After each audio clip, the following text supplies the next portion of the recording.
Jadi sekolah itu sebenarnya adalah waktu luang, bukan waktu belajar. Ada konspirasi di sini.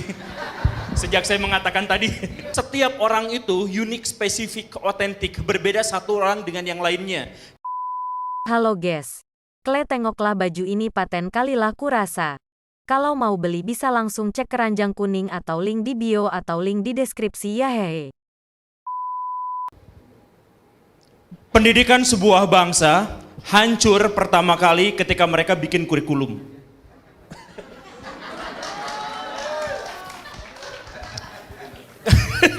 Tapi nanti kita ini ya, maksud saya gini, sekolah itu diambil dari kata artinya tuh waktu luang, schools. Jadi orang-orang Yunani kuno dulu di sana. Jadi sekolah itu sebenarnya adalah waktu luang, bukan waktu belajar. Jadi ketika anak-anak punya waktu luang, disitulah sekolahnya. Nah, tetapi pada waktu itu, waktu luang itu anak-anak berkumpul di sekitar para filosof.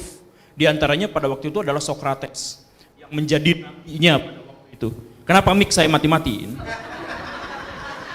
Enggak suka. Nah, ketika semakin lama semakin banyak yang berkumpul di antara Aristoteles, di antara Socrates itu, beneran. Ada konspirasi di sini. Sejak saya mengatakan tadi, nggak mau. Ada sianidanya di situ. Ya, ketika anak-anak mulai makin lama makin banyak berkumpul di antara Socrates, dan kemudian datang orang tua mereka bawa oleh-oleh, terima kasih Pak Guru karena sudah membuat anak saya menjadi lebih bijak, menjadi lebih pintar dan sebagainya. Kalau bisa waktu luangnya dikasih lebih banyak lagi, kalau bisa tempatnya dikasih lebih banyak lagi, dan seterusnya dan seterusnya. Kemudian Socrates pada waktu itu komplain dan protes. Kalau semuanya belajar di saya, lalu ketika negara ini diserang oleh bangsa lain, siapa yang menjadi tentaranya? Kalau misalkan kita terus-terusan belajar kebijaksanaan, belajar filsafat, belajar matematika, fisika, lalu ketika bangsa ini lagi kekeringan, siapa yang nanti akan menjadi juru taninya, tukang petaninya? Makanya Socrates kemudian mengatakan setiap orang itu unik, spesifik, otentik, berbeda satu orang dengan yang lainnya. Jadi tidak boleh ada satu lembaga tertentu yang bikin sebuah kelas besar dengan peraturan yang sama, KKM yang sama, standar yang sama untuk setiap anak. Maka kurikulum manakah yang terbaik dalam versi Socrates itu? Kurikulum yang terbaik itu adalah bukan ketika setiap sekolah berkampanye mempromosikan, kami bawa kurikulum semacam ini, kami bawa kurikulum semacam ini kurikulum ini keren loh seperti itu. Bukan, kurikulum yang terbaik itu adalah yang mengakomodasi personalisasi setiap siswa, setiap orang. Jadi kurikulum dibuat setelah tahu karakteristik anak seperti apa gitu. Jadi kalau saya adalah orang yang misalkan memiliki bakat yang luar biasa dalam kemampuan berbicara misalkan. Ya udah kembangkan di situ dan jangan disuruh untuk menyanyi.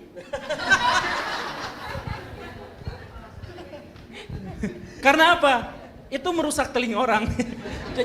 Jadi maksudnya, nah ini di Indonesia awalnya kurikulum itu berbasis pada materi. Tetapi kemudian sadar atas pernyataan bahwa Socrates itu benar, kemudian kurikulum berganti menjadi berbasis pada kompetensi. Jadi berbasis pada kompetensi itu adalah bahwa bukan kurikulum besar yang harus menaungi banyak orang seluruh Indonesia, bukan.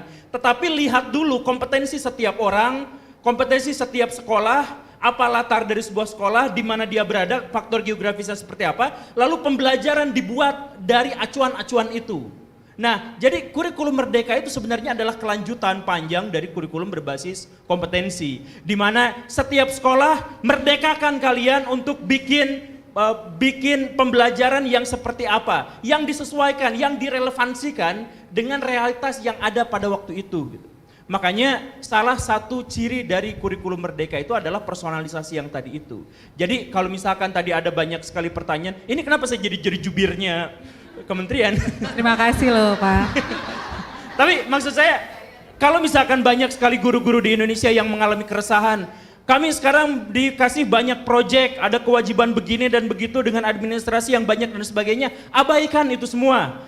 Balik, Kurikulum merdeka itu adalah lihat situasi sekolah, lihat situasi anak, bagaimana itu, lalu kita bikin base-nya tuh dari situ. Project-project itu dimulainya dari situ.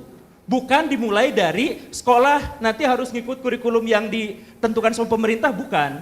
Pemerintah justru membuat kurikulum yang mengakomodasi kemerdekaan setiap sekolah, institusi pendidikan, guru, bahkan siswa. Begitu ya Bu ya? Well said. Ya. Naik gaji Bu. Artinya itu harus sesuai dengan school konteksnya dan school culture-nya ya. Iya. Dilihat dari di mana sekolah itu berada, letak geografisnya kah, atau sekolah itu misalnya ada di pegunungan, atau sekolah itu ada di tengah-tengah, di pinggiran pantai, itu harus menyesuaikan dengan apa yang terjadi di lingkungan sekitar sekolah itu. Bahwa mereka dimerdekakan untuk membuat sebuah pembelajaran yang bisa relevan dengan situasi sekitar dari di mana sekolah itu berada, bukan begitu? Bukan begitu. Bukan. Bukan. Begitu bukan? Jadi gempa Aceh tahun 2004 itu sekitar 190.000 orang meninggal dunia di Sumatera.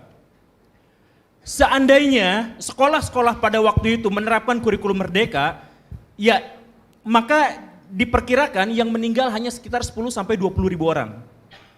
Kenapa seperti itu?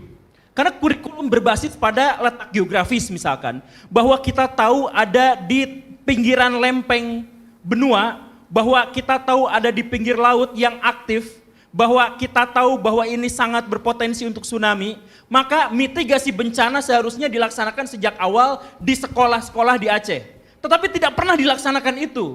Sehingga yang terjadi apa? Yang terjadi adalah, saya mohon maaf, dengan segala keprihatinan, 190.000 orang meninggal sia-sia gara-gara mereka tidak mengetahui apa yang harus dilakukan dan sekolah-sekolah tidak pernah mengajarkan seandainya di sana terjadi bencana alam.